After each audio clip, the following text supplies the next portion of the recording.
Reserve bank of India की मौद्रिक नीति की आज घोषणा हो गई। आरबीआई ने नीतिगत ब्याज दर, रेपो रेट और रिवर्स रेपो रेट में कोई बदलाव नहीं करने का फैसला किया है। केंद्रीय बैंक आरबीआई की 6 सदस्यीय मौद्रिक नीति समिति की 3 दिवसीय बैठक के बाद गुरुवार को मौद्रिक नीति समीक्षा का ऐलान कर दिया गया।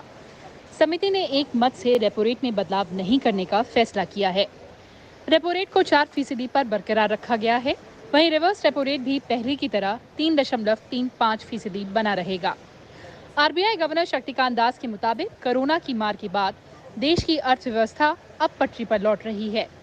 आरबीआई गवर्नर शक्तिकांत दास ने कहा कि रियल जीडीपी ग्रोथ अभी भी नेगेटिव है, लेकिन उन्होंने भरोसा जताया कि कोविड-19 महामारी पर काबू पाने के बाद हालात सुधरेंगे। The MPC noted that in an environment of unprecedented stress, supporting recovery of the economy assumes primacy in the conduct of monetary policy. While the space for further monetary policy action is available, it is important to use it judiciously to maximize the beneficial effects on the underlying economy. RBI का कहना है कि अच्छी पैदावार से ग्रामीण अर्थव्यवस्था में रिकवरी है। कृषि क्षेत्र की संभावनाएं बेहतर हुई हैं। अच्छे मॉनसून से खरीफ की बुआई ज्यादा अच्छी हुई है। The agriculture sector's prospects are strengthened by the progress of the southwest monsoon and the expansion in the total area sown under kharif crops by 13.9% up to July 31 over the previous year.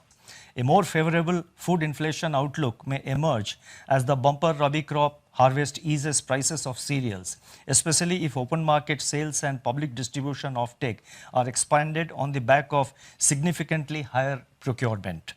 RBI ने कोविड-19 के प्रभावों को कम करने के लिए बैंकों को corporate और व्यक्तिगत लेनदारों के कर्ज के पुनर्गठन का मौका देने की अनुमति दे दी है। आरबीआई ने नेशनल हाउसिंग बैंक और नाबार्ड के जरिए 10,000 करोड़ रुपए की अतिरिक्त नकदी सुविधा मुहैया कराने का भी ऐलान किया। विदेश मुद्रा भंडार में अप्रैल से जुलाई के बीच 56.8 बिलियन डॉलर की बढ़ोतरी हुई है। 31 जुलाई को विदेशी मुद्रा भंडार 534.6 बिलियन डॉलर तक पहुंच गया है, जो कि 13.4 महीने की आयात जरूरतों को पूरा करने के लिए पर्याप्त है। कृति मिश्रा, राज्यसभा टीवी।